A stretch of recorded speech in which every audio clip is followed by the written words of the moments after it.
प्रेमियों, उधर में भगवान रामचंद्र जी का इशारा समझते ही हनुमान जी तुरंत ही द्रोणागर पर्वत के लिए चल देते हैं।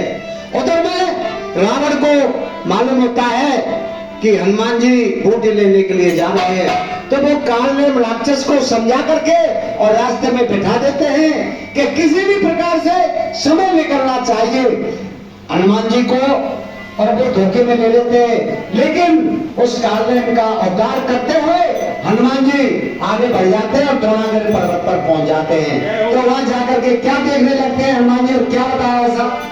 जब द्रोणागिरी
किस प्रकार से जब हनुमान जी द्रोणागिरी पर्वत पर पहुंच जाते हैं, उन्होंने देखा जिस प्रकार से उन्हें जो बूटी बताई गई थी उसी प्रकार से वहां तो सारी बूटी खिली हुई है। उन्होंने सोचा कि पता नहीं कौन सी बूटी है, मैं किसी को ले जाऊं और वो ना हो, तो उन्होंने तो सारा पहाड़ी उठा लिया और वो लेकर के चल रहे थे। जैसे वो अयोध्या के ऊपर आते हैं तो उधर में भरत जी और अपना पहरा दे रहे थे। उन्होंने देखा कि कोई राक्षस पहाड़ लेके जा रहा है, कहीं ऐसा ना हो कि हमारे नगर के ऊपर गिरा दे, तो वो बाण छोड़ देते हैं। तो उधर में हनुमान जी और राम राम कहते हुए नीचे आ जाते हैं। जब दोनों का पर्चा होता है तो वो भरत जी अपने आप को किस प्रकार से कोसने लगे और धिक्कारने लगे। किस प्रकार से, क्या बताया मास्टर जी? राम केरी मेरो के सोने मेरो के सोने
अपने आप पर पश्चाताप करने लगे, कोसने लगे, कहने लगे जब भगवान राम वनवास गए थे तो मुझे यहाँ पर इस नगर की रक्षा के लिए छोड़ा था, लेकिन मैं ही उनके कार्य में बाधा बना हुआ हूँ। और किस प्रकार से और क्या कहने भरत जी किस प्रकार से सोचने लगे।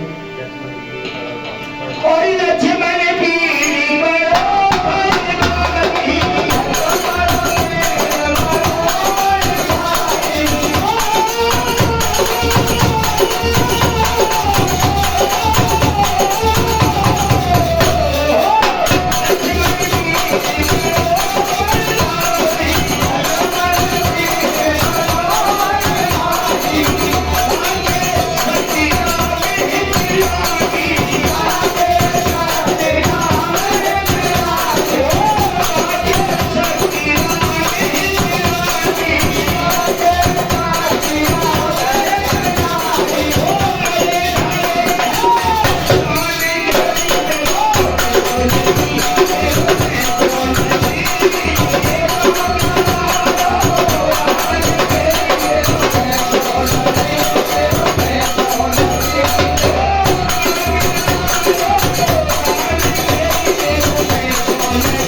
मेरे प्रेमियों, इस प्रकार से दोनों की बातचीत हो जाती है।